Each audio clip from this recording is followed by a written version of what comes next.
Halo sobat, selamat datang kembali di channel YouTube Mas Timon Official. Oke sobatku, pada hari ini kita akan bahas tentang bisnis online yang lagi viral di tahun 2021. Oke sobatku, pada hari ini saya tidak akan membahas tentang tentang bisnis online, tetapi saya akan bahas secara khusus untuk aplikasi-aplikasi yang lagi viral yang bisa mendapatkan uang dengan cepat. Nah, kita akan bahas satu persatu ya teman-teman. Yang kita bahas pertama adalah tentang VTube. Nah, VTube kan beberapa video saya sudah banyak sekali yang membahas tentang VTube, gimana cara kerja VTube seperti apa. Tetapi sebenarnya saya nggak begitu paham banget tentang VTube.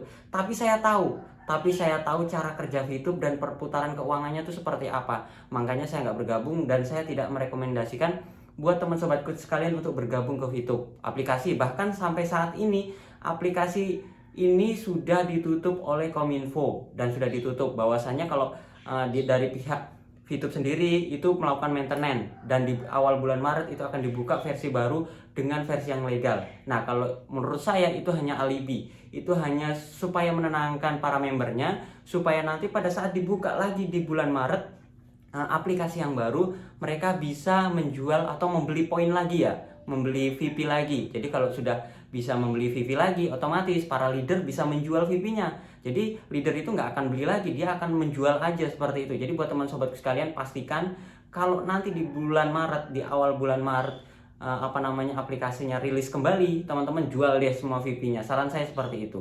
Oke, itu yang pertama. Jadi aplikasi yang viral di tahun 2021 adalah VTube, tetapi saat ini sudah menuju scam ya, seperti itu. Menurut saya seperti itu, karena sudah diblokir oleh Kominfo. Yang kedua adalah aplikasi Vito, Batu Vulkanik, dan Kompas. Nah, kalau Vito ini saya belum baca mendetail ya, tapi cara kerjanya bilangnya persis mirip seperti Vito ya. Tapi kalau menurut saya, kalau cara kerjanya seperti VTube seperti itu, nggak saya rekomendasikan. Bahwasanya nggak akan lama pun akan tutup. Sama juga seperti Batu Vulkanik. Batu Vulkanik juga mirip seperti itu. Tapi saya nggak pelajari lebih dalam teman-teman. Karena kalau saya udah tahu cara kerjanya seperti itu, ada cara-cara tentang upgrade level, itu nggak akan saya ikuti, karena itu akan menyesatkan dan itu perputaran keuangannya pun nggak sehat. Menurut saya seperti itu. Dan yang terakhir adalah tentang aplikasi yang banyak mempromosikan di email, ada juga di media sosial, ada juga dia melakukan chat langsung ke WhatsApp saya, yaitu aplikasi Kompas. Dan ini bahasanya sudah membuat saya jengkel ya teman-teman, karena sudah saya tolak berulang kali, mereka tetap aja promosi, bahkan nyepam di email saya. Bahkan kalau teman-teman lihat di status saya di Facebook, bahwasanya mereka akan melakukan endorse dengan nilai uang jutaan rupiah ya. Bahkan ada yang ngomong langsung itu 6 juta.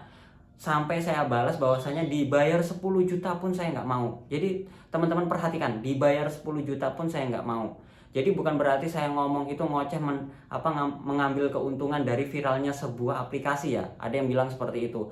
Mas Timon ini bikin konten hanya mengandalkan viralnya aplikasi VTube seperti itu. Enggak, saya itu bikin konten seperti ini semerta-merta karena berdasarkan pengalaman pribadi saya. Jadi saya pernah jatuh dengan kondisi yang seperti itu. Jadi teman-teman sobatku sekalian yang baru terjun ke dunia online, yang belum paham yang modelnya begituan, saran saya jangan. Nanti akan saya bikinkan tips gimana cara memilih aplikasi-aplikasi yang saya rekomendasikan, teman-teman bisa ikutin. Teman-teman bisnis online-nya teman-teman bisa coba seperti itu. Nah, yang paling terakhir adalah kita bahas satu aplikasi yang saat ini sedang viral juga. Bahkan sekarang mulai mengalahkan dari tenarnya VTube. Aplikasi apa itu? Yaitu adalah aplikasi snack video. Bahkan di Pak Chandra Teja itu sudah direview ya aplikasinya seperti apa, bahwasanya aplikasi ini itu cukup baik. Aplikasi ini bukan aplikasi odong-odong. Aplikasi snack video ini aplikasi persaingannya dari TikTok. Jadi dia akan bersaing dengan TikTok. Bahkan kemarin itu saya udah gabung dan saya coba dan saya coba pelajari. Kira-kira aplikasi ini merugikan untuk saya, untuk orang lain enggak? Ternyata setelah saya pelajari itu enggak. Saya pelajari itu ternyata dia itu memberikan komisi terhadap orang-orang yang melakukan register atau mendownload aplikasi tersebut. Setelah mendownload, menonton, baru dia akan diarahkan untuk mendapatkan koin. Setelah mendapatkan koin per jam 8 pagi itu akan dinilaikan menjadi rupiah. Dan sampai saat ini rupiah saya itu sudah mencapai 1.800.000. Itu hanya dalam waktu 3 hari teman-teman, 3 hari. Jadi per hari itu pertama itu saya cuma dapat 10 rupiah, habis itu 200, habis itu 500, terakhir 800 kalau nggak salah, seingat saya. Jadi buat teman sobatku sekalian yang mau coba aplikasi Snack Video, teman-teman bisa cek di link di deskripsi ya. Di deskripsi itu saya kasihkan kode referral. Jadi kode referral kalau teman-teman download dan masukkan kode referral saya, teman-teman bisa lakukan untuk mendapatkan uang di aplikasi Snack Video. Jadi itu yang pertama. Yang kedua, aplikasi ini selain secara gratis, aplikasi ini juga tidak adanya melakukan pengeluaran uang. Dalam contoh seperti ini, kalau aplikasi-aplikasi lainnya kan kita diharuskan melakukan upgrade level supaya penghasilannya membesar. Tapi kalau di aplikasi Snack Video ini enggak. Aplikasi ini kita cukup menonton video, kita dapat koin, kita mengundang orang lain untuk ikut bergabung atau mendownload aplikasinya, kita juga dapat poin, bahkan poinnya lebih besar. Kita melakukan check-in juga, kita mendapatkan poin yang lebih besar, bahkan bisa jadikan rupiah. Nah, cuma ada kelemahannya. Kelemahannya kita tarik tunainya per hari itu sudah saya lakukan 2 kali. Itu paling besar itu 50.000. Jadi saya udah tarik 100.000. Jadi di hari ketiga ini saya akan tarik lagi 50.000 jadi 150. Itu terbukti. Dan yang melakukan transfer itu saya lihat cek itu perusahaan besar seperti perusahaan Sampurna ya. Saya pun kaget sebenarnya, loh ini kok yang transfer bukan dari Snack Video tadi, tapi dari perusahaan Sampurna. Jadi cukup jelas aplikasi ini cukup baik ya. Ini disponsori. Jadi kalau saya lihat dari tutorial Pak Chandra Teja itu bahwasanya aplikasi Snack Video ini bersaing dengan TikTok. Dia ingin menyaingi TikTok. Dia ingin supaya aplikasinya ini lebih meningkat di Indonesia, karena di luar negeri itu sudah lebih meningkat. Bahkan di sini dia uang atau dananya itu dari mana? Dari sponsor-sponsor. Mungkin dari pihak aplikasi Snack Video itu sendiri, atau membakar uang untuk supaya aplikasi ini lebih meningkat, bisa bersaing seperti itu. Oke, sobatku, kita cukup dulu untuk membahas tentang aplikasi-aplikasinya ya, aplikasi yang baik dan aplikasi yang buruk. Nah, di sini saya akan coba bagikan buat teman sobatku sekalian tips bagaimana cara memilih sebuah aplikasi yang bisa kita jadikan bisnis online, yang bisa kita jadikan untuk mendapatkan penghasilan. Jadi buat teman-teman yang jago tentang membuat aplikasi, sebenarnya aplikasi ini bisa dibuat perorangan teman-teman. Jadi kalau seorang IT atau seorang programmer, nah kebetulan saya adalah lulusan manajemen informatika komputer ya, tapi saya nggak jago nih tentang HTML atau jago nih cara membuat aplikasi atau membuat kode-kode HTML seperti itu. Nah, saya nggak bisa nih membuat sebuah aplikasi, tapi ada orang-orang tertentu yang bisa membuat aplikasi tertentu, aplikasi tersebut ya teman-teman. Jadi kayak VTube, kayak seumpamanya Batu Vulkanik, kayak Kompas, itu yang membuat itu bukan sebuah perusahaan, bisa jadi itu yang buat hanya satu orang. Jadi teman-teman hati-hati kalau ketipu ya. Kenapa kok bisa ada di Play Store ya? Karena sudah diregistrasi, sudah didaftarkan, bisa semuanya tuh bisa ada di Play Store. Jadi bukan berarti di Play Store itu semua aplikasi sudah aman, enggak. Aplikasi di situ juga bisa jadi ada aplikasi-aplikasi yang menyalahgunakan. Nanti kalau sudah dilakukan pemblokiran dari pemerintah, diajukan untuk dilakukan pemblokiran, yang gitu. Yang terjadi adalah aplikasi dilakukan maintenance atau aplikasi tidak bisa diakses. Oke, ini kita akan bahas gimana sih atau caranya sih memilih tips untuk aplikasi-aplikasi yang bisa kita gunakan. Yang pertama tipsnya adalah aplikasi tersebut dilakukan secara gratis. Jadi kalau teman-teman membuka sebuah aplikasi, membuka sebuah bisnis, jadi teman-teman pelajari dulu kira-kira aplikasi ini mempelajari dengan cara gratis enggak. Nah, ini setelah dilakukan, setelah kita masuk, setelah kita menjadi membernya, kira-kira kita diarahkan atau digiring untuk mengeluarkan uang enggak? Seperti salah satu contoh VTube, diarahkan untuk upgrade level supaya penghasilan lebih meningkat. Nah, diarahkan gitu enggak?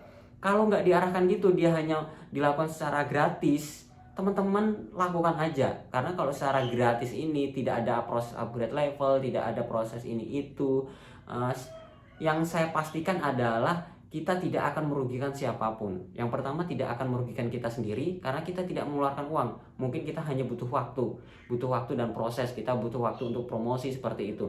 Dan untuk orang lain pun nggak ada yang dirugikan seperti itu. Itu yang pertama, dilakukan secara gratis dan kedepannya pun kita tidak melakukan keuangan apapun. Itu yang pertama, tips untuk memilih aplikasi yang baik untuk bisnis online. Yang kedua adalah tidak adanya upgrade level. Nah, seperti yang saya bilang tadi, yang pertama, tidak adanya upgrade level, tidak adanya keuangan kita yang keluar seperti itu. Jadi kalau teman-teman mengikuti aplikasi, saran saya seperti itu, pilih yang seperti itu. Yang ketiga adalah pelajari sumber dana. Nah, teman-teman sobatku sekalian, setiap kali kita mengikuti aplikasi, setiap kita mengikuti sebuah bisnis, kita harus mempelajari nih keuangan dari aplikasi tersebut atau keuangan dari perusahaan tersebut. Kira-kira sumber dananya untuk membayar kita tuh dari mana? Kalau sumber dananya itu dari kita sendiri, dari member sendiri, hati-hati. Jadi kalau keuangannya itu dari kita setor gini, perputarannya habis itu kita dapat lagi, hati-hati. Saran saya jangan ikut yang begituan. Tapi kalau sumber dananya itu adalah dari periklanan seperti contohnya YouTube, seperti salah satu contohnya mungkin VTube mengandalkan bilangnya dari periklanan, tapi belum tentu apakah ada yang mengiklan di sana, karena di sana itu kliknya secara sengaja. Kalau klik secara sengaja itu nggak tertarget, nggak bisa. Kalau menurut saya seperti itu. Seperti salah satu contoh Facebook itu kita bisa dapat uang dari Facebook itu kalau kita membuat sebuah halaman atau kita menjadi seorang live gaming seperti itu dari periklanan dari YouTube seperti itu. Jadi teman sobatku sekalian, pastikan pelajari ke sistem keuangan dari perusahaan tersebut, dari aplikasi tersebut. Kalau sistem keuangannya itu sehat, sistem keuangannya itu jelas, bukan dari member to member seperti itu, saran saya teman-teman bisa gunakan. Tapi kalau ada sistem keuangannya itu dari member ke member, jangan ikutin. Karena aplikasi begitu bakal scam dan aplikasi itu bakal tutup. Yang keempat adalah jenis aplikasi apa yang bisa kita gunakan untuk bisnis online, yaitu adalah jenis aplikasi yang tidak merugikan orang lain. Seperti yang saya bilang pertama tadi, bahwasanya aplikasi yang baik adalah aplikasi yang menguntungkan bagi kita, juga menguntungkan orang lain. Jadi memang menguntungkan orang lain, tapi yang daftar terakhir pun menguntungkan. Jadi apalagi kalau udah ngomongin daftar terakhir, bahasanya kalau udah ngomongin daftar terakhir tuh ada masanya tutup ya, seperti itu teman-teman. Jadi kita harus berpikir berpikir ke depan bahwasanya kalau kita ngikuti aplikasi ini menguntungkan bagi saya. Tapi pada saat saya mengajak sebuah teman, ayo kita ikut aplikasi ini, ayo kita bergabung di sini, kira-kira menguntungkan nggak buat dia? Kedepannya nanti berikutnya yang ikut lagi menguntungkan nggak? Kalau itu sampai dengan merugikan orang yang terakhir, saran saya jangan teman-teman. Karena begini, menguntungkan bagi kita iya, tapi kalau merugikan bagi orang lain, itu sama aja kita menipu orang lain. Kenapa saya bilang menipu orang lain? Begini, rezeki kita akan habis, rezeki kita akan dengan mudahnya hilang. Karena apa? Kita memakan rezeki orang lain. Jadi orang lain itu terkuras rezekinya, kita yang ngambil. Kita akan kehilangan teman-teman, itu sudah hukum alam. Itu menurut saya seperti itu ya. Kalau mungkin ada teman-teman yang beranggapan lain, silakan. Tapi saya seperti itu. Kalau ini merugikan orang lain, saya stop. Saya nggak akan lakukan seperti, apalagi kalau berhubungan dengan kita bisnis di sebuah aplikasi. Oke teman-teman, yang terakhir, gimana caranya memilih sebuah aplikasi yang baik kita gunakan adalah yang terakhir adalah menguntungkan. Nah, semua orang itu berbisnis online itu pasti cari yang menguntungkan. Ini menguntungkan nggak sih? Ini bisa menghasilkan besar nggak sih kalau kita semuanya ikut sebuah aplikasi atau kita ikut sebuah bisnis, tapi itu hasilnya minim atau kecil banget, pasti kita malas kan? Pasti kita nggak mau ikut bergabung. Kita pasti cari yang gimana sih caranya dapatnya supaya besar. Nah, teman sobatku sekalian, kita boleh-boleh saja kita memilih sebuah aplikasi yang bisa mendapatkan penghasilan besar. Tapi teman-teman lihat kembali, kalau di situ caranya dengan cara curang, dengan cara upgrade level, dengan cara kita mengeluarkan uang, saran saya jangan. Jadi kita ikut aplikasi-aplikasi yang benar-benar murni dilakukan secara gratis, seperti Snack Video yang saya bilang tadi. Jadi buat teman-teman yang mau gabung di Snack Video, mau coba Snack Video, silahkan cek di link deskripsi ya buat teman sobatku sekalian. Jadi teman-teman bisa gabung dan masukkan kode referral saya. Oke sobatku, mungkin itu saja 5 tips atau cara teman-teman memilih bisnis online tentang aplikasi yang yang bisa kita gunakan, dan mungkin kedepannya bisa kita manfaatin supaya kita lebih lagi untuk mendapatkan penghasilan. Tetapi kalau menurut saya pribadi, banyak aplikasi apapun itu ya teman-teman sobatku sekalian, aplikasi apapun yang kita ikutin, saran saya teman-teman lihat dulu yang pertama adalah sumber keuangannya ya. Tapi kalau sumber keuangannya itu meyakinkan, teman-teman teruskan, jalankan terus. Tapi kalau sumber keuangannya ini nggak meyakinkan, saran saya jangan. Yang lebih meyakinkan lagi kalau menurut pandangan saya adalah menjadi seorang YouTuber. Kenapa saya bilang menjadi seorang YouTuber? Karena sumber keuangannya itu jelas dari periklanan. Jadi orang mengiklan, kita membuat konten kreator, nanti pengiklan timbul di layar video kita, baru kita dibayar. Dan kita ada pembagiannya ya dengan pihak Google sendiri, itu ada pembagiannya persentase dari keuntungan pengiklan tersebut. Jadi cukup jelas, jadi keuangannya itu cukup jelas, dan itu nggak bakal habis karena pengiklan itu akan terus. Bahkan pengiklan itu dari perusahaan besar yang ngiklannya itu nggak kecil, nggak hanya 1 juta, 2 juta, 3 juta, nggak, miliaran. Bahkan teman sobatku sekalian, bisa ini dijadikan pekerjaan utama. Seperti yang saya lakukan sampai saat ini, saya keluar dari perusahaan sudah selama 3 tahun, saya bekerja sebagai bisnis online, tapi bukan dari aplikasi. Saya menjadi seorang YouTuber dan saya menjadi penulis blog, pembuat website. Nah, pembuat website itu sama dengan YouTube ya. Periklanan juga munculnya itu di website. Kalau ada detik.com, tiba-tiba ada iklannya tentang Google AdSense. Nah, iklan seperti itu. Oke sobatku, mungkin itu saja sharing saya hari ini, pembahasan kita tentang bisnis online yang lagi viral di tahun 2021. Semoga bermanfaat. Jangan lupa like, comment, dan subscribe, dan sampai jumpa di video saya selanjutnya. Sekian dan terima kasih.